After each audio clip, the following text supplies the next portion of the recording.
গতকাল দুইজন ছাত্র সমন্বয়কের উপরে 2 থেকে 3 বার গাড়ি দিয়ে অ্যাটাক হয়েছে তাদের গাড়িতে।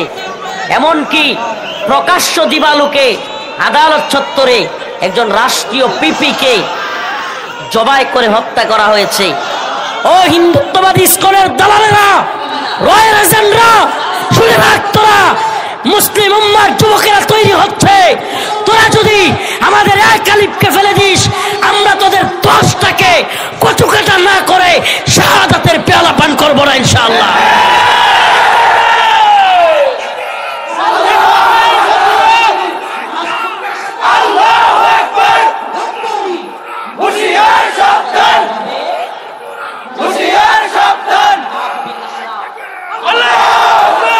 এরা আমাদেরকে কি থ্রেট দিবে? আমি নতুন সরকারকে বলবো, প্রশাসনকে বলবো, নতুন সরকারের পররাষ্ট্রনীতি হবে একবার স্টেট কাট কথা হবে, ভারতের চোখে চোখ রেখে কথা বলতে হবে। সরকারকে বলবো কোন ধরনের ভয় ডর আপনাদের রাখা চলবে না, চোখে চোখ রেখে কথা বলবেন। ভারত যদি ইট দিয়ে কথা বলে, পাথর নিক্ষেপ করে জবাব দিতে হবে। এই উম্মার যুবকেরা সেনাবাহিনীর সাথে, পৃথিবীর সাথে হাতে হাত রেখে প্রয়োজনে ময়দানে লড়াই করবে ইনশাআল্লাহ। কোন দালালির সময় নাই, চাটুকারিতার টাইম নাই। যদি আওয়ামী লীগের মতো নতুন কোন দল পাটনা গজায়, ভারতের সেই সাপোর্টে ভারতের দালালি করে ক্ষমতার মস্তদে বসতে চায়, লাঠি মেরে ওগুলোরও ফলায় দেওয়া হবে। কোন ধরনের দালালি, কোন ধরনের দালালি বাংলার জমিনে, ভারতের দালালি কোন দলকে করতে দেওয়া হবে না। যদি পাটনা গজায় যায় যে বাংলাদেশের মানুষ আপনাদেরকে ক্ষমতায় বসাবে আর ভারতের দালালি করবেন, ইসকন নিষিদ্ধের বিরুদ্ধে কথা বলবেন, যত বড় দল আর যত বড় নেতা হন, আওয়ামী লীগের মতো লাথি মারতে জনগণ এক বিন্দু দেরি করবে না। একেবারে কত স্টেট কাট হবে। এই উম্মার যুবকেরা শত শত তাওহীদবাদী মাদ্রাসার ছাত্র, শত শত স্কুলের ছাত্র জীবন দিয়ে হাসিনাকে দৌড়াইছে। কেন?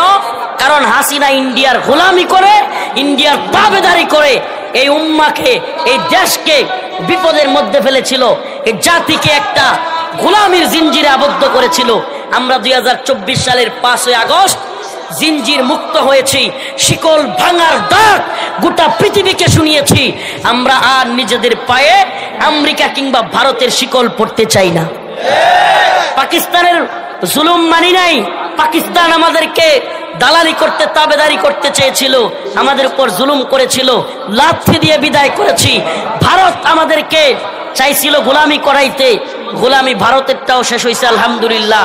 আমি মনে করি অতএব কথা হবে একদম ক্লিয়ার, আপনাদের সমর্থন ততক্ষণ আছে যতক্ষণ ভারতের ব্যাপারে আপনারা করা থাকবেন। আমরা সাধুবাদ জানাই ইসকনের এই ভণ্ড নেতা চিন্ময় কুমার, এই বদমাইশটাকে গ্রেফতার করার কারণে আমরা আপনাদেরকে স্যালুট জানাই, সাধুবাদ জানাই। আপনারা এই চিন্ময়ের কাছ থেকে রিমান্ডে নিয়া পিটায়া ভারত কি কি ষড়যন্ত্র করতেছে কথা বাহির করুন, এবং সমস্ত ধরনের ষড়যন্ত্র উৎখাত করে জাতির সামনে খোলামেলা ব্রিফ করুন। জাতি আপনাদের পাশে আছে, খোলামেলা কথা বলবেন, খোলামেলা, কোন ধরনের লুকাচুরি নাই। ভারতের থ্রেট আপনাদের মোকাবেলা করতে হবে না, এ জাতি ঐক্যবদ্ধভাবে ভারতের থ্রেট মোকাবেলা করবে। প্রয়োজনে আমরা জীবন দিব, জীবন দিতে প্রস্তুত আছি।